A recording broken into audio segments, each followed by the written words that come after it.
Hello, we're here. Welcome to the show. Welcome to the show. You have a notif. Oh, put that there.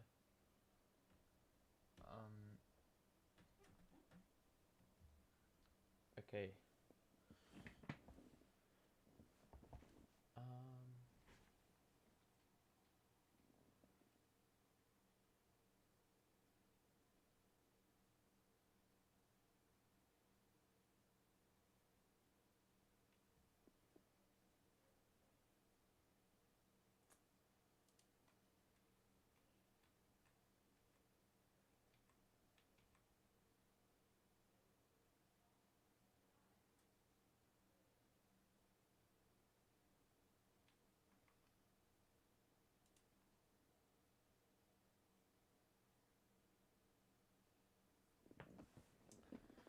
Um, alrighty. Um, okay, so where do I put my mic? Here. Um, I'm not sure how many people I'm expecting to be here for this stream. Regardless, basically, um, a lot of things happened today. Um, in the AFL trade period. Um, and more specifically, Carlton were involved in a lot of things. Um, yeah. So as you can see on the screen, Cerra and Young are in, and Petrevski Seton, Gibbons, and Ramsey are out. It seemed like we decided to pull the trigger on a lot of the trades within the space of 10 minutes. Or, there were a lot of rumors coming out within 10 minutes. But yeah, I mean, this is. Usually we wait until the end of the transfer window to. Well, not the transfer window. This is not the Premier League. The trade period to get all these deals done. But we changed it up a little bit this time around, and got our deals done very early on, which is, it's a positive. You take it. Um, you know, it sort of alleviates that anxiety that you get at the end of the trade period. We've had it in past years with Papley, Adam Cerra. I don't remember if that was done earlier or later in the trade period, but there's been a lot of deals that have come down to the wire and we get triggered when they don't go through. But it's good to see that we've gotten these deals out of the way straight away. But look, I think we've got to start things off with the headline. Adam Cerra's at the Carlton Football Club. And, you know, I'm hoping that this signing, doesn't hype us up too much. I said it in my last video. I said in my last video that I hope, I think that this off season it's indicative of, you know, us, getting swept under the carpet a little bit, and sort of getting disregarded a little because of the signings we're getting in. They're not very high profile. Apart from Cerra, a lot of casuals don't know about the other guys we're getting in or the guys we've gotten rid of. So, and it's very easy to overlook the coaching acquisitions we've also got in. So, yeah, I think that this is a very good start to the off season. It's about getting these guys out on the park now, because we've got our injury problems as well, and that's not pretty. But look, hopefully, it all comes to fruition and we play a good season next year and whatnot. But let's just dive right in. Adam Cerra is obviously the main signing to the Carlton Football Club. He's going to bring something different. Let's talk about the package. It was pick 6 and a future third rounder for Adam Cerra. Look, I mean, if we got something in return, I'd say that's a huge win. But like apart from Adam Cerra, I mean like a pick of some sort. But the fact that we're only giving up really pick six and that future third rounder could lose a lot of its value, I think that's a pretty good deal. If I'm being honest. Um, yeah, I'm taking that every day of the week. We didn't really have to give up too much that's meaningful. That pick six we've shown in past seasons. I mean, Sam Petrevski Seton was pick six, and look how he turned out. So, look, we know what we're getting with Adam Cerra. So, I don't see pick six having much value because we just seem to do shit with the picks. Um, so look, I think that that's a fairly huge win, if I'm being honest. Um, Obviously, he's gonna, slot right into our midfield. Where that is, I've got no idea because there's been a bit of a logjam with our team. With Paddy Dow, I mean, where does he play? Petrevski Seton couldn't budge into the midfield. Liam Stocker is a midfielder by trade. Who else we got? We've got a lot of options in the midfield, and I mean, Adam Cerra is just going to push another unlucky one out, unless if it's Jack Nunes, then I'm all ears for it. But he's just going to be a perfect. I think he's going to be a seamless fit into the best 22. He's going to offer a lot of poise with the football because we just lack that all the time. So that's going to be, that's going to be a huge positive for us. Especially if, what he's shown at Fremantle. I mean, he finished top five. Yeah, top five in Fremantle's best and fairest. So hopefully he can ramp that up so it's a bit better than that. So we can pretty much go head to head with Cripper and Walshy for that top three, that top, that best and fairest accolade. I don't think he'll beat both of those. He could surprise me, and please, I hope he does. But at the same time, as long as he just offers that clean kick inside forward 50 and a fair bit of poise, then I think he's doing what we brought him in the team for, if I'm being honest. We look at Lewis Young as well. We'll just talk about the whole deal in general. Sam Petrevski Seton out for pick 52, and that pick 52 went into Lewis Young. And, well, with this, Lewis Young, I think he's filling a need. As I said in the last video I made, our ruck stocks are lacking. They're very injury prone, as we've seen. We struggle to get them out on the puck. TDK was our number one and only ruckman available in the final few rounds of the season, which is, it points towards a huge problem. So obviously Lewis Young will help fill that depth. He's got a bit of versatility as well. He can play forward. He can play back. No worries. Thank you very much. And, he's young. He's young as well. That is not a pun. But regardless, he's going to... if he stays at the club for a fair while, he's going to... he probably could be a servant. Like, I'm not opposed to the signing at all, because it really helps us out. But then again, I don't think he's going to be a long-term piece if he doesn't get in the best 22. He's probably going to be a fringe player at best. But regardless, as I said, I'm not opposed to it. We didn't have to give up much. We turned what was a pretty poor situation with Sam Petrevski Seton into someone that could have a bigger impact than him, because, yeah, let's face it, with Sam Petrevski Seton, I'm going to stop saying his full name, SPS.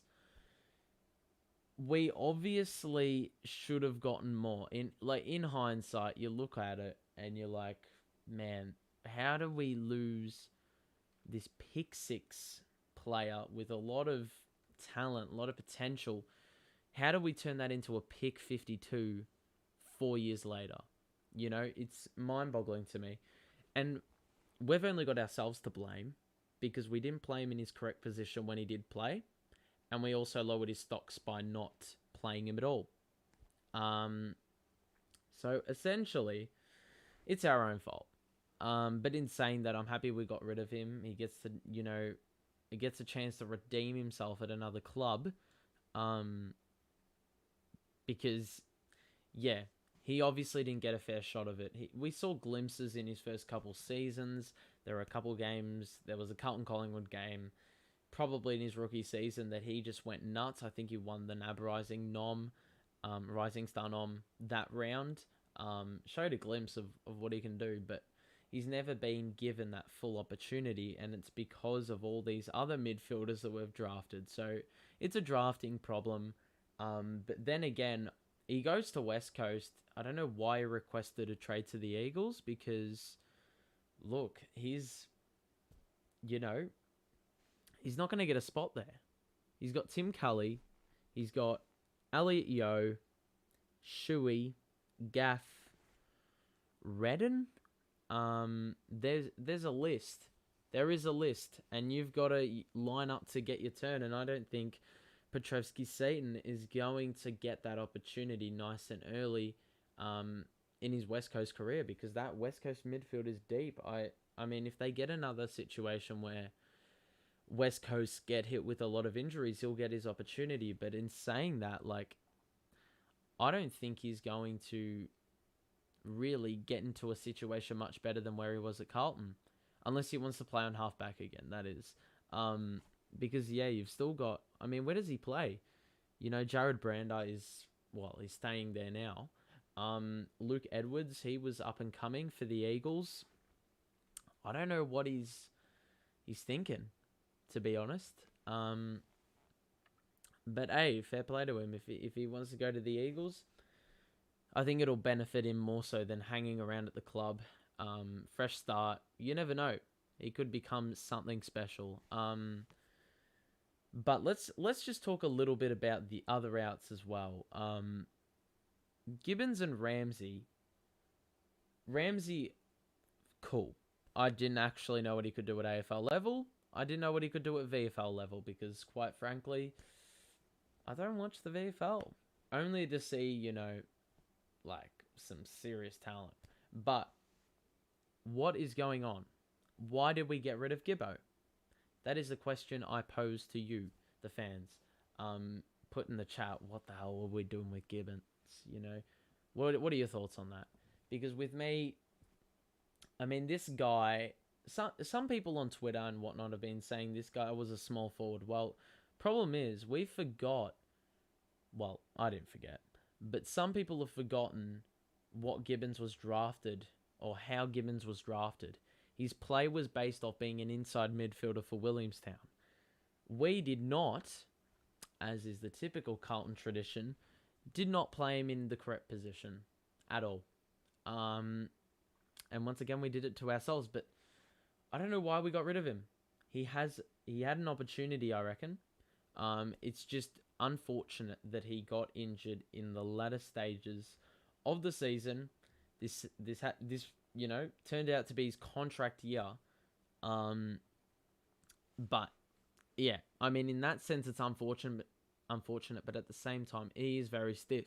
Why are some players still on our roster, on our squad? What is the word? I don't know. Our team list. Why are they on there?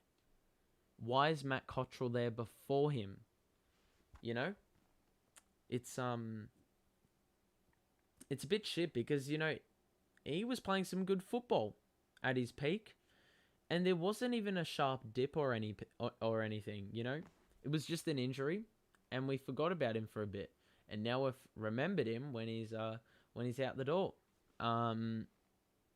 So yeah, but I really don't understand what we're trying to accomplish with that. I read somewhere that we still have 6 players out of contract. That is Owies, Luke Parks, O'Brien, Omac, Boyd, and Cottrell. So you'd think Cottrell is in trouble. Boyd is probably in trouble. Oscar McDonald. The only reason I'd say he'd hang around is if, we have more tall problems again. which seems to always happen every year. So I think it'd be a bit dumb to get rid of him. Um, and then the other three I can see staying, but then again, I can also see the hesitance around Lockie O'Brien because obviously he can never get continuity. He never has had continuity for, a long time. Pretty much his entire career, he's never felt continuity. So I think if they're going to give him a new contract, they've got to give him that opportunity to, you know, win. You know, um, he doesn't really light it up in VFL football, but I think the reason that he gets a gig, in certain weeks is because of that left foot kick. It is so damaging when he uses it right. He just doesn't do it enough. Um, so there's the problem there. The little dilemma we've had going on with Lockie O'Brien. It's happened for a couple seasons now, as well as where do you put him? He's obviously most suited on a wing, but we thought, playing Matty Cottrell was a good idea over him. So that makes a lot of sense. But going back to Michael Gibbons, a lot of people have said, well, he's a small forward. They're just trying to let the likes of Honey, Owies, and probably someone I'm missing, Durden. They want to let those guys have more opportunities for games. But honestly, Gibbons was playing more as a high half forward. He wasn't really playing as a small forward. So the fact that he got a return of at least 30 goals and just under 50 games of football is pretty damn good considering, where he was playing. But, there were a few times where he did play midfield minutes and he looked really damn good. But we obviously discounted that. And in typical Carlton fashion, let him go. So, is what it is. Little breather. Okay. But yeah, look, at the moment, I'm thinking like this trade period pretty much has offered what we expected. There hasn't been really any surprises at the moment, apart from the Gibbons, delisting. But I can see him getting picked up like that, it doesn't really make sense. He has room on an AFL list, and if they play him correctly, could be a gun. As is the case with so many of our damn players. But yeah, look, I'm very excited for the fact that, we've sort of gotten rid of a little bit of dead weight. And getting rid of Petrevski Seton also helps that. But look, in saying that, yeah, as I say, Gibbons, not good. But yeah, if you're in the on the stream right now, make sure to let us know about your thoughts on the current Carlton trade period. I'm interested to hear. It's been pretty intriguing, I have to say. But look, as I said, I can't complain with the Adam Cerra. The Adam Cerra acquisition is huge. And look, for once, we don't make a fool out of ourselves in the trade period, to be honest. I mean, we sort of ruined it a little bit with Gibbons, but yeah.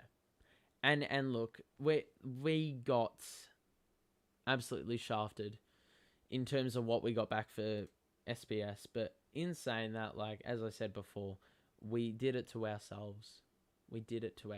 It's a shame, but is what it is, as I said. So yeah, as I said, share your thoughts in the chat about what your thoughts are on this trade period, because I'd love to hear them. Possibly points of discussion for this live stream. But yeah, and I think like this is what I don't get, right? The other day I said in my video, this trade period, we didn't really need to go out and get anyone. Obviously, the Adam Cerra inclusion, I'm going to take every day. But in saying that, where do these guys slot in? George Hewitt, it's going to be difficult. You put him in over a youngster, you starve him of game time. It's a little iffy, and that's why I sometimes question these signings of like mid-20 players that aren't the best player in the world, but they do enough to have opportunities, and that could jeopardize the chances for younger guys to get involved, get their careers developing. You know what I'm saying? So yeah, it is a little dilemma. Um, and yeah, I thought we could just build on what we've got, build on that continuity, that chemistry. You know what I'm saying? And like, we've still got like we got rid of pick 6, pick 52 we never owned, so we only have we have 2 picks in the draft. So I don't really know how many selections that'll leave us with, or spaces, which makes the Gibbons delisting even more baffling, because yeah, as I said, we're not getting, we're not gonna get rid of. Well, we're not going to lose too many spots to draftees because we don't have many picks. And we may not even use our later pick. So that leaves us with 1 selection. So it's going to be really intriguing to see what the list management team does with all this. As I said, though, I'm pretty content with what's going on here. I can't imagine too much more business happening. And look, these signings, they don't give me the vibe of, not bust, but like list clogger. It doesn't really give me that first impression. Adam Cerra, you know what you're gonna get. He's gonna be in your best 22. Lewis Young, he gives me like he's not the best player in the world. He probably won't play too many games for our team, but at the same time, he could. And he also provides us a fair bit of insurance in the ruck depth department. As well, he can play forward. He's played forward before. He's played back, probably the earliest. That was early on in his career. Then he's gone forward. Then he's gone in the ruck. So, as I said, versatility is good. We've seen it in past players. If they can offer something at either end, they're pretty damn valuable to your team. So, yeah. But yeah. Let us know about your thoughts in the chat if you're enjoying this little rant, discussion, thoughts. Go ahead and put them in the chat. And like the show if you're enjoying this. But yeah. And look, as I said, I can't see too much more happening this trade period, to be honest. Maybe a small forward. Like, who else have we been in the rumor mill for? Probably not too many people. I need to double check. Has anything else really happened? Not really, to be honest. Tim O'Brien's gone. Will Brody's gone to Fremantle.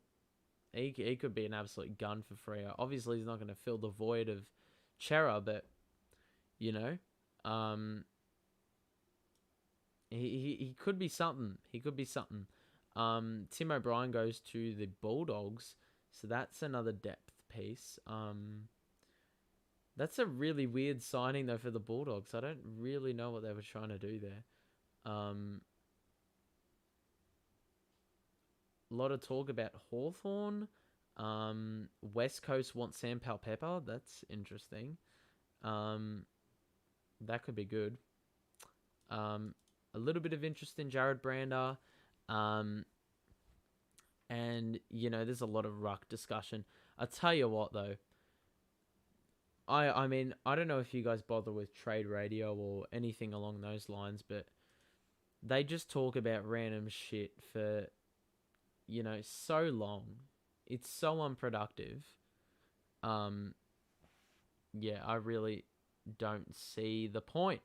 It's pretty boring. Um, yeah, but ultimately, I don't think I have too much more to say. Oh, we've got a hairy leg here. But yeah, I don't really have too much to say apart from the fact that I'm pretty damn content with what's going on. In terms of our acquisitions so far, they aren't retarded, as usual. They're pretty damn good, pretty damn nice. Um, but to be honest, yeah, it's going to be interesting to see how this all pans out. Um, Arav is in the chat. Hello, how you doing? Hope you're having a good evening. Um, but yeah, it has been a good day today. Um, but yeah, and this was Adam Cerra's 22nd birthday today. So what a birthday present! Come to the Carlton Football Club. You know, he could be signing on to something that will result in, I don't know, 10th place finishes in a row, or he could help lead us to a premiership. I don't know. But very interested to hear your thoughts. Want to, know a little bit of a gauge as to what you think about, what we've been doing. He's a Pie supporter. What of Collingwood? Collingwood have done a few pick swaps. I believe Max Lynch is in the rumour mill to go to Hawthorn. But that's dependent on a lot of like a ripple effect. If Hawthorn lose Jonathan Segler, I believe. I don't actually know who else they've gotten rid of or getting rid of. Who was... I'm not too sure. Rory Lobb making a... is open to making a shock return to GWS. Interesting.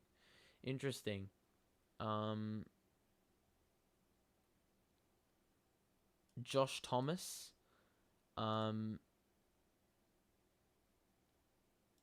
What's going on with Josh Thomas? I'm a bit unsure. There's just a little bit of work. Eddie Betts also going to Geelong. That's a bit of a stinger. Hey.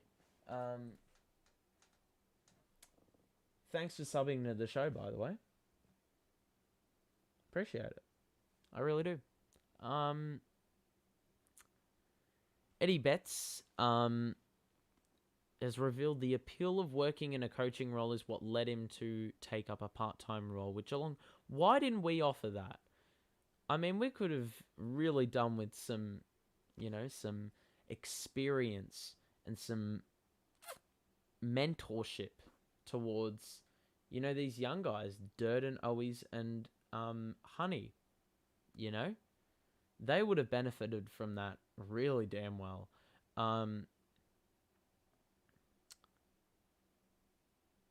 Okay, it says here the Carlton offered a commercial and marketing role. I've got absolutely no idea why we decided to do that, or thought it was a good idea to do that. That's just another typical Carlton offer. Yeah, that doesn't make really any sense to me. And apparently he's going to bring Tyson Stengel to Geelong, so that's probably, that's a decent pickup for the Cats. They need a bit of youth in their system. Hopefully they utilize Charlie Constable. He hasn't been re-signed yet by the Cats, so he could be in the bin and going to another club. But at the same time, he's a bloody gun, and he's playing in the VFL, and no one knows, how good he is. So yeah. But to be honest, okay, well, Toby Green also 6 weeks, and they've signed a lot of deals. The Melbourne Demons. There's a lot of discussion about Ruckman as well in this trade period, which is I mean, it's a bit boring. We want some like good midfielders on the move, and that's why Adam Cerra, sort of injected a bit of life into the trade period. But I mean, we're talking about Segler and Laddams and Lynch and Jared Brander. Laddams won't be a Hawk. Collingwood got Nathan Kruger. Yep. Um, that's a pretty nothing signing, to be honest. He's only played a few games for the Cats, so he may have something also to give that he hasn't had the opportunity to do with the Cats. So it's my best guess what his ability is, but the Pies could bring that out of him. And if he's able to perform, I mean that's another. Well, it's a big win for the Pies, but he probably won't be needed. If he's playing back like he did at the Cats, because obviously we've forgotten about Darcy Moore. So him, Maynard. I guess you can't be playing Magin and who are those other fringe players that they've been. Well, the Pies played a lot of fringe players in the latter stages of the season. You don't really want to be playing guys like Jack Magin because he's very prone to mistakes. Jordan Roughhead, he's been decent for them. You never know though. These guys can come out of nowhere and just start making an impact because they've made the AFL. They know how to play the game. If they getting given the opportunity, they're getting enough exposure into a game, a match environment, then they can develop at a rapid rate, and make an impact. So you never know. They're also in the also linked to Pat Lipinski. Well, Pat Lipinski, I think, has requested a trade to Collingwood, so that's going to be interesting to see what they give up for him. Patrick Naish has also been in the rumor mill to go to the Pies. And then, we've got a few more random players that I don't care about, such as Michael Hartley.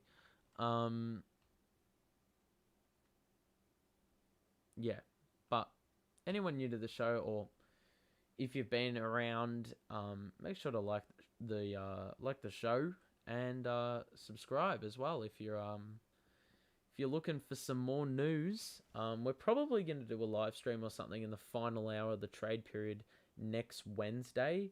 I don't know what time it closes. Probably like 8 o'clock or something in the evening. That's probably what we're going to do, because that always seems to, what's the expression? Wiggle some feathers. Around the league. I mean, there could be some interesting deals that go on, but it doesn't really have the same vibe as past seasons. You've had Tom Papley, you've had Danaher, you've had Adam Sard. What else have we had? We've had a lot of blockbuster deals, but Cerra is probably the best. And there hasn't been too many players better than him in the trade period being discussed, There's been a few rumors about Tom Mitchell going to Richmond, but that's not going to happen, is it? Like, let's be real. Let's be real. So, but look, I think that's probably going to be it. Like, it's pretty simple thoughts from me. Nice and short and sharp. That's pretty much going to be it. I'm very interested to see what goes down in the next week or so. Probably not too much else from a Carlton point of view, but there will still be a lot of stuff going on for other teams. And then we'll be going towards the draft, to be honest, and that could be really intriguing to see who teams pick up. There's been Sam Darcy and Nick Dacos. what am I talking about? Nick Dacos. Yeah, Nick Dacos. Um, those two are obviously going to go Collingwood and the Bulldogs, but I think Jason Horn is probably going to be the number one if we're speaking like, you know, if we're speaking properly without any father son or academy bullshit.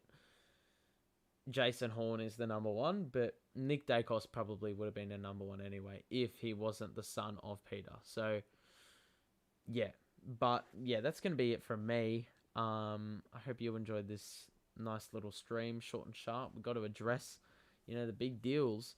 Um, there was a lot that happened today. I can't recall this much movement. In terms of players coming in, players coming out from Carlton.